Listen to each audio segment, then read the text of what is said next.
What's up, you guys? Kalen here. I'm on campus, on location, about to break down this record for y'all because YouTube is being a diva and took down my video from before. So I'm hoping nobody comes through because I'm looking like an idiot holding this camera up. But anyway, I'm at the, kind of like the twilight of the release. It's about 2 weeks away, and kind of getting to that point where I've heard it so many times that I'm kind of like, man, I don't know if people are gonna really like it as much as I do, because but I feel pretty confident that y'all are gonna enjoy it. And I've been just thinking through kind of like what like the major, I guess, theme or idea, concept behind the record is, and I came to that lighting. Okay, there we go. So I came to the idea that the record is essentially like a journal, in that it's really personal, introspective.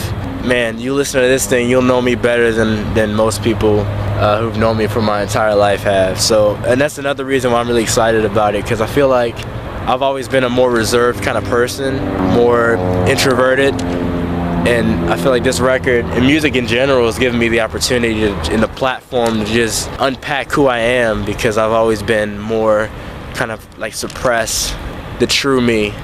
And man, there's some things on this album that, like, issues and things that I haven't like talked to even like my closest friends about, and specifically an issue that landed me in counseling, and the only people that know about that are my parents and my counselor.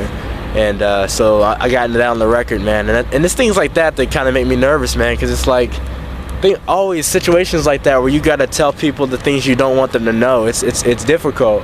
But it's also kind of exciting, because you're hoping that in the real incentive and the hope is that, man, when people hear that, they hear the transparency, the authenticity, they feel encouraged and strengthened, empowered to be honest about who they are, more open to starting discussions about the things we don't really like to tell people about, our regrets, things we're guilty about, things that we did in our past that we really don't want to bring up again. So there's that whole situation I talked about in one song in particular. They're just things I've been thinking about, like with respects to the whole situation with the Christian church and homosexuality, the issue of race in the church, the issue of Christian hip-hop and how we're not too big about labeling and stuff, and all that whole situation, and I wrote about that. There's a song about race in general in the country, and how in history it's affected our culture. And even in today's time, how we kind of have a racial situation now where it's like it's an economic divide. There's the very rich and the more poor and the more disenfranchised, but the less privileged, and that whole situation as well. So I really tried to just go as far as I could, man, and get as much into this joint as I could, because I really wanted it to feel like a wholesome record that answered some real social issues, as well as just get people to know me more as a person. So I'm excited. I just kind of want to give y'all that real short little snippet. I didn't want to take too long. I think that's really the biggest thing I want to talk about, was the whole idea behind that. And I was thinking about the records before. I'm going to end with this. I was thinking about the previous records I've done, and just the themes, the overarching themes and ideas that I've tried to make in those ones.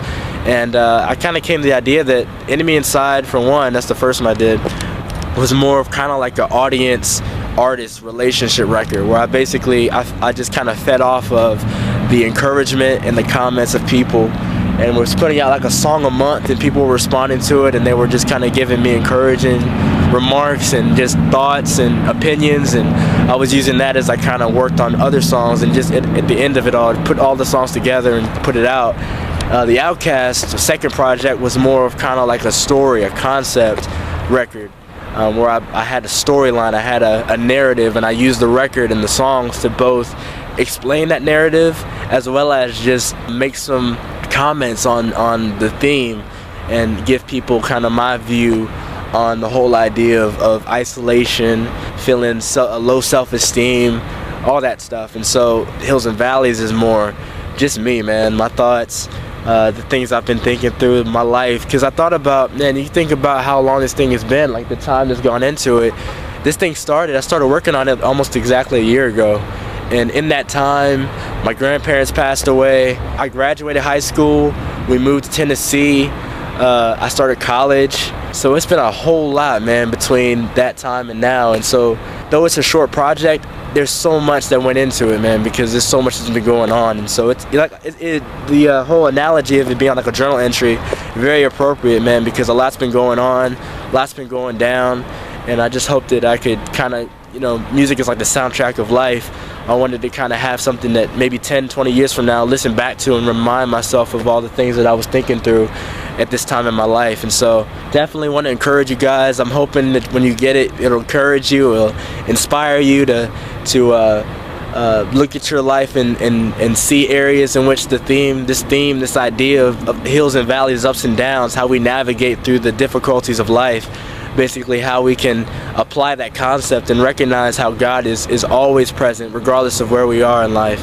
And so just kind of a little short little thing here, little blog. I'm running out of words now, but I just kind of want to give you guys this since YouTube took down the other video, and this is a little bit more in-depth. So thank you guys for all the support. I pray that this album will touch your heart, guys, and reach somebody. And yeah, man, I'm pumped. So February 8th, man, it's going down. Peace.